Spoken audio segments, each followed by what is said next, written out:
Hello friends, welcome to my TET class. Friends, आज हम देखने वाले हैं भारत के प्रमुख वन्य जीव अभ्यारण्य और साथ में राष्ट्रीय उद्यान। ये पार्ट आपका भूगोल के लिए भी इम्पोर्टेंट है और पर्यावरण पार्ट के लिए भी। अब बात आती है कि अभ्यारण्य और राष्ट्रीय उद्यान है क्या। तो आप जानते हैं कि दिन ब दिन हमारे जो जीव जंतु हैं उनकी जो प्रजातियां हैं, जो संख्याएं हैं वो कम हो रही हैं। तो इनके सुरक्षण के लिए, उनके संरक्षण के लिए अभ्यारण्य और राष्ट्रीय उद्यानों की व्यवस्था की गई है, जहां पे इनकी संख्या को बढ़ाया जाता है, इन्हें सुरक्षित किया जाता है ताकि इनकी संख्या बढ़ सके। और यहाँ देखें तो वन्य जीव अभ्यारण्य और राष्ट्रीय उद्यान लगभग सेम भी है और थोड़ा बहुत इनमें अंतर है। तो क्या अंतर है, पहले ये जान लेते हैं। देखिए, वन्य जीव अभ्यारण्य, यहाँ जो मानव गतिविधि होती है इसकी अनुमति है, यानी कि मानव की एंट्री होती है, वहां लोग आते हैं जाते हैं। बट जो राष्ट्रीय उद्यान है वहां पे किसी भी प्रकार के लोगों का आना जाना नहीं है, निषिद्ध है, पूरी तरह से रोक है।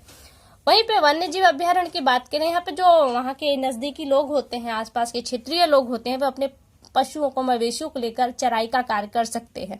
लेकिन राष्ट्रीय उद्यान में मानव लोगों की गतिविधि एकदम नहीं है, इसलिए यहाँ पे इस तरह की कोई परमिशन नहीं है। तो ये होता है, इन दोनों में अंतर है क्या। इनमें एक एरिया बना होता है जिस एरिया को अभ्यारण्य और राष्ट्रीय उद्यान के नाम से जाना जाता है। यहाँ पे विशेष प्रकार के जीवों का संरक्षण किया जाता है और इनकी संख्या में इजाफा। तो आइए हम अब इनके बारे में थोड़ा देख लेते हैं। और यहाँ पे जो हम देखने वाले हैं वो है राष्ट्रीय उद्यान और अभ्यारण्य को हम देखेंगे, और ये किस राज्य में है उस राज्य को जानेंगे, और इस अभ्यारण्य में या राष्ट्रीय उद्यान में किस तरह के जीवों का संरक्षण होता है और कौन से विशेष जीव है जिनकी देखभाल की जाती है, वो हम यहाँ पे देखेंगे। तो पहला हमने यहाँ पे लिया है हजारीबाग वन्य जीव अभ्यारण्य। ये अभ्यारण्य है और ये राष्ट्रीय उद्यान। तो हमने यहाँ पे समझने के मैं आपको बता दूं कि ये अभ्यारण्य है।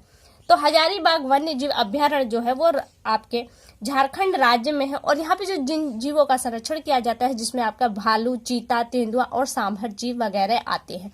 कभी कभी आपसे प्रश्न पूछा जाता है कि एशियाई शेर कहाँ पे संरक्षित किए जाते हैं, कहाँ पे उनके लिए राष्ट्रीय उद्यान या अभ्यारण्य बनाए गए हैं। तो यहाँ से आपको ये चीजें ज्यादा इजी पड़ेंगी समझने के लिए। आगे आ जाता है गिर राष्ट्रीय उद्यान, जो गुजरात राज्य में है, और ये एशियाई शेरों के लिए फेमस है। ये अपने आप में एक इम्पोर्टेंट पॉइंट। यहाँ से आपका एक प्रश्न बन सकता है कि एशियाई शेरों का संरक्षण कहाँ किया जाता है, तो गिर राष्ट्रीय उद्यान में। और ये गिर राष्ट्रीय उद्यान कहाँ है, दूसरा प्रश्न हो सकता है, और उसका आंसर होगा गुजरात राज्य में। आगे है कार्बेट राष्ट्रीय उद्यान, जो उत्तराखंड में है, जहाँ पे बाघ, हिरण और चीता का संरक्षण किया जाता है। दुधवा राष्ट्रीय उद्यान, जो उत्तर प्रदेश के लखीमपुर खीरी जिले में है, जहाँ पे चीता, बाघ, बारहसिंगा, हिरण आदि जीवों का संरक्षण किया जाता है, जिसमें बारहसिंगा इम्पोर्टेंट है। आगे आ जाता है आपका चंद्रप्रभा अभ्यारण्य, जो उत्तर प्रदेश के ही चंदौली जिले में है, जहाँ पे चीता, भालू, तेंदुओं का संरक्षण किया जाता है।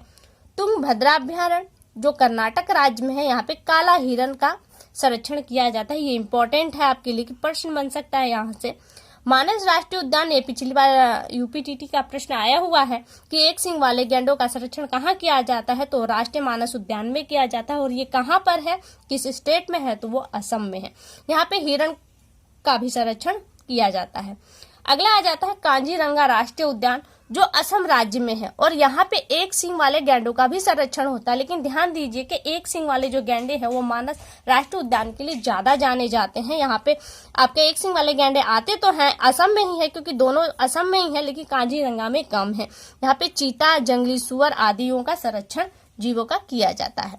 अगला है घाना पक्षी विहार। जिस तरह से जीवों के संरक्षण के लिए राष्ट्रीय उद्यान और अभ्यारण्य बनाए गए हैं, उसी तरह से पक्षियों का भी अभ्यारण्य और राष्ट्रीय उद्यान बनाया गया है, जिसमें आपका घाना पक्षी विहार है। ये राजस्थान जिले में पड़ता है, और यहाँ पे सांभर, काला हिरन, मुर्गा, साइबेरियन किरण आदि पक्षियों का संरक्षण। सांभर और ये जो काला हिरन देख रहे हैं ये जीव है, और मुर्गा, साइबेरियन किरण ये आपके पक्षी हैं, जिसमें साइबेरियन किरण यहाँ पे इम्पोर्टेंट है। ये साइबेरिया देश से आते हैं यहाँ पे प्रवासी के समय। और आगे है आपका रणथंभौर अभ्यारण्य, ये आपके राजस्थान जिले में है, और यहाँ पे शेर, बाघ, चीता, नीलगाय का संरक्षण किया जाता है, और ये खास तौर से शेरों के लिए फेमस है। डाम्फा अभ्यारण्य, जो मिजोरम राज्य में पड़ता है, जहाँ पे कोबरा और चीता संरक्षित किए जाते हैं। कान्हा किसली राष्ट्रीय उद्यान, जो मध्य प्रदेश में है, यहाँ पे बारहसिंघा, सांभर, बाघ, चीतल, जो है कि हिरण की ही एक प्रजाति है, इनका संरक्षण किया जाता है।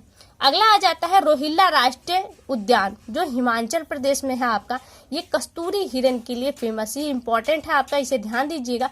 कस्तूरी हिरण के लिए कौन सा अभ्यारण्य जाना जाता है, तो वो रोहिल्ला राष्ट्रीय उद्यान है, जो हिमाचल प्रदेश में है।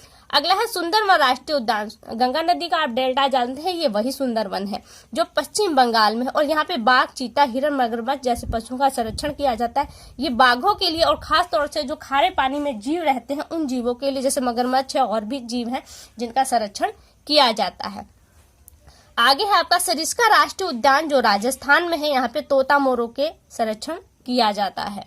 आगे है नंदन कानन अभ्यारण्य, जो उड़ीसा राज्य में आता है। सफेद दुर्लभ बाघों के लिए कौन सा अभ्यारण्य फेमस है, तो नंदन कानन अभ्यारण्य आपका फेमस है, जो उड़ीसा राज्य में है। आगे आ जाता है बादीपुर राष्ट्रीय उद्यान, तो कर्नाटक में है, ये शेरों के लिए फेमस है।